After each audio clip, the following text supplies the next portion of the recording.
So good morning. It's a great pleasure to talk today to all of you, our friends from World Bank and representatives from many cities.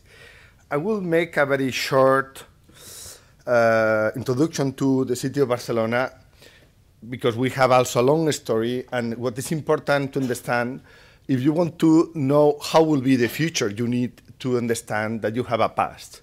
And to understand, and we understand that we are in one of these historical moments of transforming our city. Why? Because, in fact, the city of Barcelona, as many other cities, are already done, are already built, and this is the first time that happened in the history of humanity.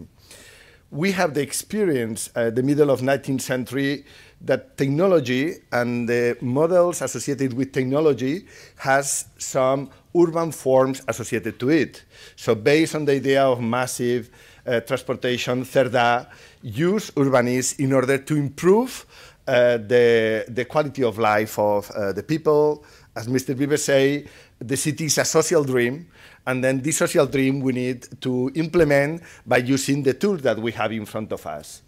But there are other technologies that in fact develop some other social dreams. So there are many social dreams around the world, and the question is which one you choose in order to create the urban habitat, the living conditions where you live. So the latest revolution that we have was connected with computers, and the fact is that internet has changed our life, but it hasn't changed our cities yet. So the question is, which is the urban model associated with the possibility to use distribute technologies in front of centralized technologies. So we have the city that is, let's say, already built. And the question is how we can keep adding values to our city. It's not just managing the city, but it's really thinking how we'll do a real revolution equivalent to transforming. This was agricultural land, now is urban land.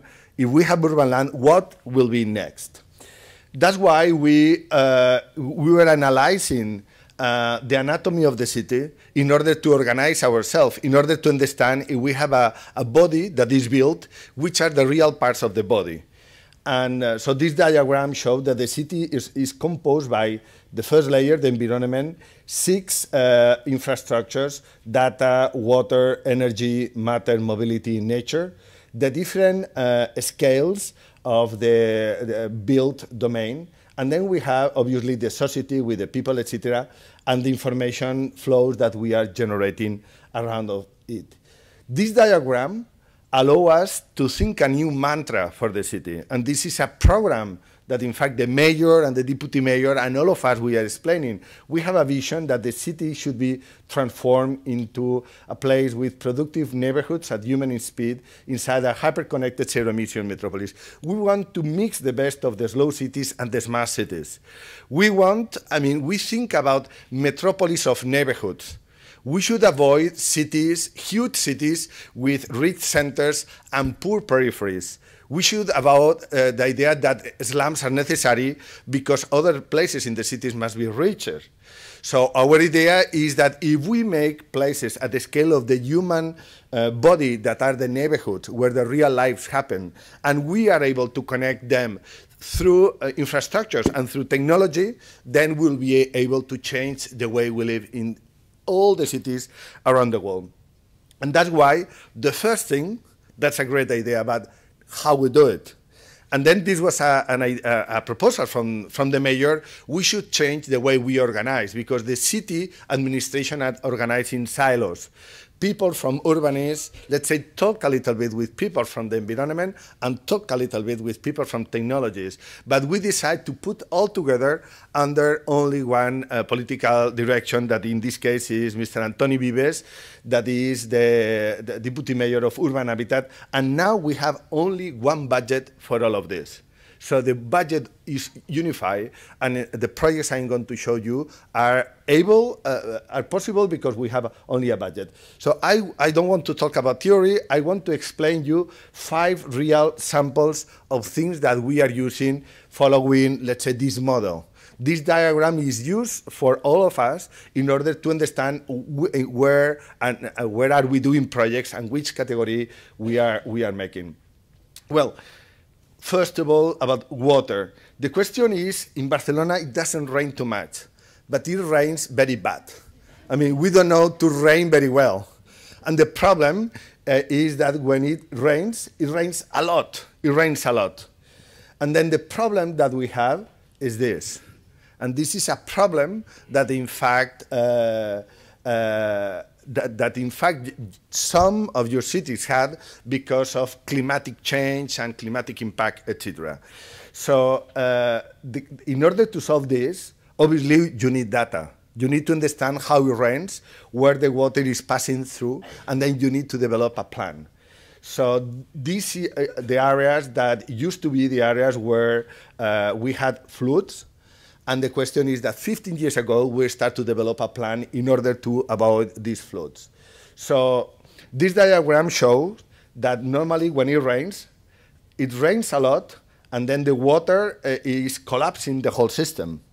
If we are able somehow to move this line in order to make this transformation slower, then we'll be able to manage the water with smaller investments. This is exactly we could apply to energy and to the idea that we need to store energy in order to use the energy in the right moment, because we produce in a different moment when we use. And that's why we built a huge infrastructure of water tanks that in fact are always like this. And they are only filled when it rains a lot. So we have been investing in Barcelona 400 million euros in the last 15 years in order to transform the map of our water management.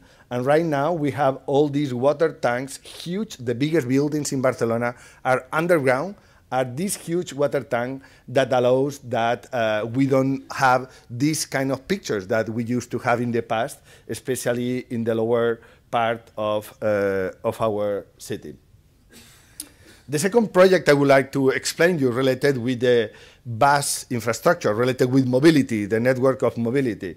So we had the situation that the bus infrastructure were losing passengers because of two things. The young people didn't like it to use the bus, but basically because to take the bus was a kind of adventure. For example, I never take the bus. It's like impossible to understand where a bus can bring you. So it's a kind of lottery, because these kind of networks are produced by the accumulation of different layers. So, for example, if you make a residential neighborhood here, and then you have an industrial area here, then you make a bus. And then the result is a system. For example, here you have 7 lines of buses, all of here. So we took the decision, in fact, 2 years ago, not to put sensors to this in order to send you an SMS when the device is arriving. So you can think that with technology, we can upgrade a little bit an old system. We decided to change completely the network, and then we are creating a network where we'll have only vertical lines and horizontal lines. So from that point of view, everyone in Barcelona will be able to go from any place to any place by 2 different ways, only making one change. This will be the final plan that will pass from 108 lines to 26.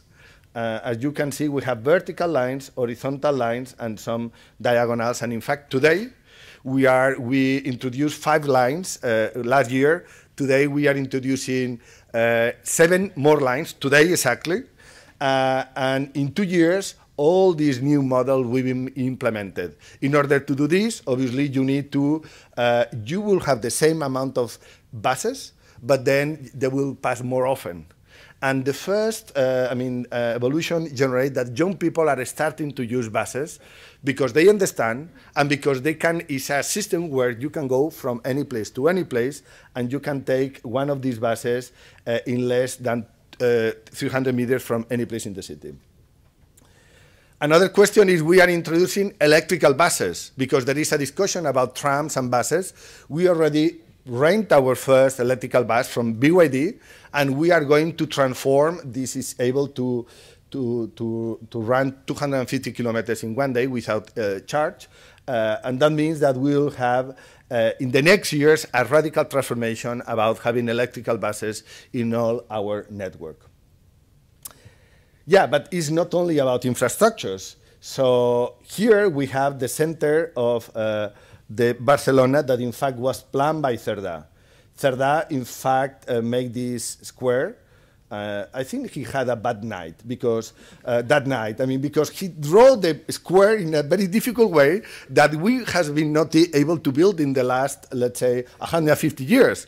All the grid is magnificent, but not this square. So we are going to make the last project for the grid, that is the center, but transforming this grid will start to transform the whole system. Why? Because what we are going to create is to make a green space. We decide that Barcelona will remove 30% of their cars in the public space, and that means that we will be able to do this because we have a public transportation and because we want to win Spain for the citizen, and then we'll have more, we'll remove traffic lines and we'll do, let's say, sidewalks. This is exactly what we are doing with the projects we are developing right now. We are going, we are going to pull down this rotunda, this highway, and this will be the next center. In fact, we start exactly last Saturday the demolition of this project, this place. So we will develop what they are called the super blocks. If we have a grid of buses, we'll have areas that has a very low traffic, let's say, infrastructure, because we'll concentrate more mobility in some streets, and then we'll able to generate places like this. So, for example, this is what will happen if you come here next October. You will see a place like this. We are doing this will be a provisional implementation in order to bring to, let's say, to the human scale all these places to allow to use this space for the citizen while the whole project is developed. Another radical project we are doing, this is the diagonal, in fact, the 22 watt is here. This is called Perequart. And here what we are doing is we are changing the section of streets, because look at this. This is what Cerdà did 150 years ago. And this is exactly the same streets that we are still building today. Cerdà, with the plan, he put trees in the street, he put light, he put water provision, he put switches. He make a separation between sidewalk and traffic lines. At that moment, we had no cars. But what we want to do is to make something like this. I mean, to make a street that during some moments of the day is a street where cars can be passing through here, but in the weekends, for example, there are no cars, and then it looks like a park. So that means that we need to introduce the time into the design of the public space. The idea that a section of a street is fixed is industrial economy. If we are able to manage with information technologies the public space, we'll be able to do sections and streets like this. And this brings us to another crucial question. This is Rambla Catalunya, one of the most beautiful places in Barcelona.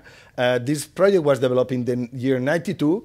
It was a strange mix because we put asphalt here in the paving. We put some trees, and we create a new public space with high quality.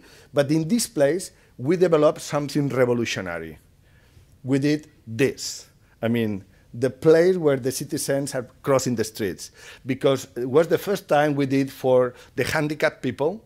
We designed a system where you have here the trash, we have the light here, and now we generate a standard only with one drawing. Everything is connected here that we are applying all over the city. Now, we have technology. And every time we have a project of technology, we have something like this. There are many people that want to put some technologies in order to put a Wi-Fi, some sensors, etc. And we decide, hey, let's make a project. Let's do something rational. Let's mix the guys from technology and the people that are designing the public space. And we organize a meeting. We say that people from technology put in a table everything we need to hang in a light post. And they did this. And our people arrived there. The designers say, OK, we should put all of this. They say yes. We should also include the telephone. They say no, the telephone is not, it was in the table. And then the question is, we were thinking how to introduce this in the light post that will be, in fact, electricity and light we have all over the city. So sometimes people say, we'll put Wi-Fi in the top of the small kiosk, or we'll make a special smart box, or we say no. We will have a system that will be able to apply everywhere. We'll use a light post in order to have our Wi-Fi, and then we'll put mostly our sensors over there. So that's why we designed this element in Plaza del Born. You will be able to visit, where we design an element that is a kind of a special plastic that Wi-Fi is passing through it. We have some cameras and some sensors, and then we are going to apply all the system to the whole city. So we'll cover all our city with Wi-Fi, and we'll be able to attack every sensor about mobility, trash, etc. Do this element that will be as standard as this place. And we are able to do this, and we are developing the other layer, you remember information, we are developing the City OS. We are developing an operative system that will be able to run everything. We are separating sensors, applications, operation system, and applications. So imagine in this, someone decide that the keyboard of this computer is different to the Windows operation system and is different to the PowerPoint that I am running. Because if not, I could have a computer here with a macro talking to an operation system and then running some application. This is how we run today's cities. Water management doesn't talk with power management, doesn't talk with mobility management.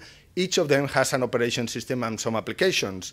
And what we want to do is unify, separate, as in the computer world they did, the way we introduce the data with sensors, cameras, whatever, the way we manage the data, and the applications that we build on top of it. So this is called the City Operation System.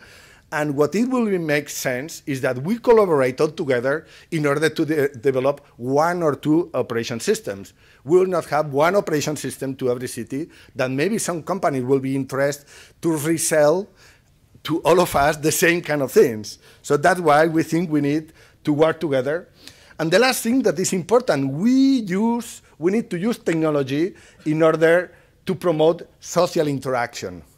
Industrial economy was about buying and selling, and information economy is about sharing, it's about a service economy. And then if people say, I have this knowledge, I have these things, I can share with you, you can share with me, and we create a local community base. I mean, you have hundreds of friends in India or Argentina, but maybe you don't know anyone in your street. So we should use technology really in order to promote social interaction.